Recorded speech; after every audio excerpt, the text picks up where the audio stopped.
that I may know him. March 7th, the glorious reunion in heaven. Lift up your heads, O ye gates, and be ye lifted up, ye everlasting doors, and the King of glory shall come in. Who is this King of glory? The Lord strong and mighty, the Lord mighty in battle. He is the King of glory. Psalm 24:7-10. Christ came to earth as God in the guise of humanity. He ascended to heaven as the King of saints. His ascension was worthy of his exalted character. He went as one mighty in battle, a conqueror leading captivity captive. He was attended by the heavenly host amid shouts and acclamations of praise and celestial song, all heaven united in his reception. The most precious fact to the disciples in the ascension of Jesus was that he went from them into heaven in the tangible form of their divine teacher.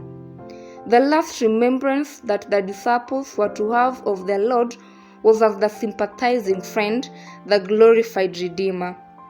The brightness of the heavenly escort and the opening of the glorious gates of God to welcome him were not to be discerned by mortal eyes.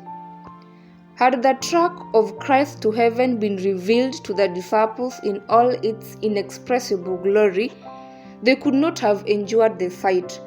Had they beheld the myriads of angels and heard the bursts of triumph from the battlements of heaven as the everlasting doors were lifted up, the contrast between that glory and their own lives in a world of trial would have been so great that they would hardly have been able to again take up the burden of their earthly lives.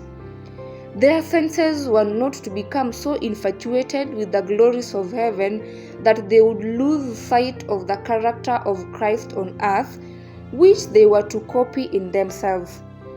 They were to keep distinctly before their minds the beauty and majesty of his life, the perfect harmony of all his attributes, and the mysterious union of the divine and human in his nature.